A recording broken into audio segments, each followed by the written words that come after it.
Hello everyone, मेरा नाम doctor प्रशांत शर्मा है। मैं एक एंडोवैस्कुलर स्पेशलिस्ट हूँ। तो आज हम बात करेंगे non surgical treatment of varicocele के बारे में। अभी वेरिकोसील के ट्रीटमेंट के बारे में जानने से पहले बात करेंगे कि वेरिकोसील होता क्या है। वेरिकोसील बेसिकली एक ऐसी बीमारी है जो कि मेल्स में पाई जाती है, जिसमें बेसिकली जो उनके अंडकोश होते हैं, टेस्टिस बोल लीजिए या फिर स्क्रोटम बोल लीजिए, वहाँ पे एक उसके स्किन के पास एक गुच्छा बन जाता है नसों का, जिसको हम वेंस का गुच्छा होता है, जिसको हम वेरिकोसील बोलते हैं। ये अक्सर क्योंकि ये वेंस का गुच्छा होता है तो ये वेंस में प्रेशर बढ़ जाता है, जिस वजह से पेशेंट को अक्सर पेन होने लगता है। तो दर्द की एक कॉमन कंप्लेन होती है। दूसरा, इसमें कई बार ये वेरिकोसील इटसेल्फ इनफर्टिलिटी कॉज करता है मेल्स में। अभी जो ये वेरिकोसील जो है, ये डिजीज़ जो है, इसमें ट्रीटमेंट इसका जो है आज तक अभी तक काफ़ी अच्छा ट्रीटमेंट रहा है, इसमें कोई शक नहीं है। सर्जिकल ट्रीटमेंट रहा है, काफ़ी कारगर ट्रीटमेंट होता है। इसमें बेसिकली जो उनका टेस्टिस होता है पेशेंट का, उसके पास में स्किन में हम लोग एक इंसिजन देते हैं, चीरा देते हैं, वहाँ से जो ख़राब नसें होती हैं इनको पकड़ लेते हैं और उनको पकड़ के उस पर लाइगेट कर देते हैं। और इसमें और एडवांसेस भी हुए हैं, जिसके बाद अभी जो माइक्रो सर्जरी काफ़ी लेटेस्ट एडवांस आया है, जिसमें हम लोग सर्जन्स बेसिकली वो माइक्रोस्कोप के अंदर देख के इसका ट्रीटमेंट करते हैं अभी। लेकिन ट्रीटमेंट जो है, ये सर्जिकल ट्रीटमेंट है, ये दोनों माइक्रो सर्जरी एंड जो यूजुअल सर्जरी, इसके अलावा भी एडवांसमेंट हुआ है जिसको हम बोलते हैं वेरिकोसील एम्बोलाइजेशन। वेरिकोसील एम्बोलाइजेशन जो बेसिकली जो ये ट्रीटमेंट है, ये नॉन सर्जिकल है। एंड इसमें हम क्या करते हैं, इस ट्रीटमेंट में हमें पेशेंट को हमारी जो मशीन है, इसको हम डिजिटल सब्सट्रैक्शन एंजियोग्राफी मशीन बोलते हैं। इसमें हम पेशेंट को लेते हैं और उसकी जो फीमोरल वेन होती है उसमें जाते हैं या फिर जुगुलर वेन में जाते हैं, और वहाँ से हम बेसिकली पेशेंट को जैसे ये एक एंजियोग्राफी की गई है, उसी तरह वीनोग्राफी होती है।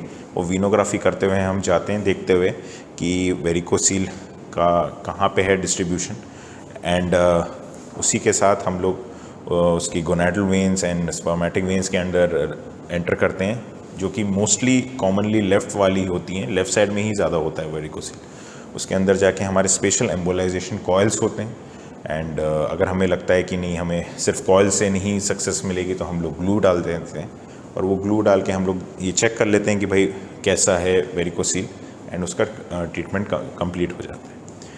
तो बेसिकली हमारे ट्रीटमेंट और सर्जिकल ट्रीटमेंट में अंतर ये है कि उसमें इंसिजन दे रहे हैं, चीरा दे रहे हैं, चीरा दे के हम लोग वो वेंस को पकड़ रहे हैं। हम बेसिकली वेंस को बाहर से बंद करते हैं टाई करके। लेकिन ये जो एंडोवैस्कुलर ट्रीटमेंट है, इसके नाम में ही लिखा हुआ है, बेसिकली वी गो इनसाइड हम वेंस के अंदर जाते हैं और अंदर जाके हम बंद करते हैं। क्योंकि हम अंदर ही अंदर जा रहे हैं, तो हम वीनस सिस्टम में कहीं से भी शरीर के एंटर कर सकते हैं, जो कि हमारा फीमोरल वेन हो गया, जुगुलर वेन हो गया।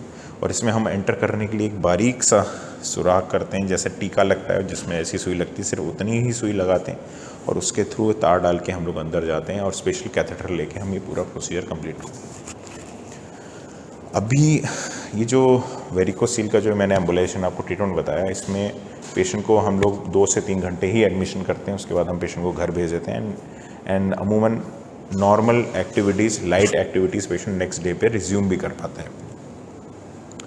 अभी जो ये वेरिकोसील का जो ये मैंने आपको ट्रीटमेंट बताया है, इसमें कई सारे ग्रेड्स होते हैं, और इसके कंप्लीट डायग्नोसिस के लिए basically you can meet me in my OPD, और हमारी ओपीडी में आके आप दिखाएंगे तो उसमें हम एक हाई फ्रीक्वेंसी डॉपलर करते हैं, हम ग्रेडिंग करते हैं कि कैसे कैसे ग्रेड्स हैं वेरिकोसील के, और उसकी के अकॉर्डिंगली हम लोग ट्रीटमेंट एडवाइस करते हैं।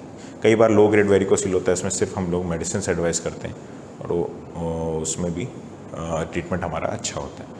लेकिन कई बार ऐसा होता है कि हाई ग्रेड वेरिकोसील होते हैं, तो उसमें हमें सिर्फ मेडिसिन से काम नहीं चलता, उसमें हमको साथ में एम्बुलाइजेशन का प्रोसीजर भी करना पड़ता है।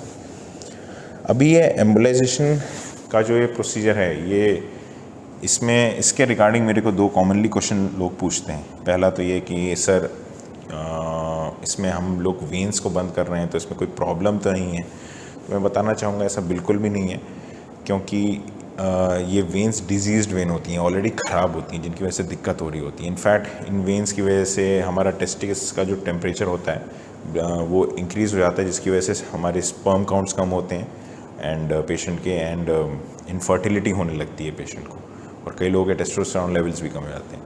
तो उन केसेस में तो ये काफ़ी बेनिफिट देता है। इनफर्टिलिटी का भी एक कॉज होता है वेरिकोसील, जो कि इससे क्योर हो जाता है। दूसरा मुझसे कॉमनली क्वेश्चन पूछते हैं कि सर क्योंकि हम ये डायनेमिक फ्लोरोस्कोपी में करते हैं, तो ये बेसिकली एडवांस टेक्नोलॉजी है जिसकी वजह से ये ट्रीटमेंट मिनिमली इन्वेजिव है, तो इसमें कोई हमारा नुकसान तो नहीं है? इसमें कोई नुकसान नहीं है। इसमें हम एक एक्सरेज यूज़ करते हैं। तो एक्सरेज में बेसिकली हम जो हमारा ये पूरा सिस्टम है, ये US FDA अप्रूव्ड सिस्टम्स होते हैं, जिसमें कि बहुत high level of X-ray exposure नहीं होता है, सब कुछ within the safety limit होता है, तो ऐसा कोई प्रॉब्लम नहीं होता है। इनफैक्ट मोर ओवर हम लोग स्पेशल प्रोटेक्शन शील्ड्स यूज़ करते हैं, लेड शील्ड्स होती हैं, जिसकी वजह से प्रॉब्लम भी और भी इसके चांसेस ना के बराबर होते हैं।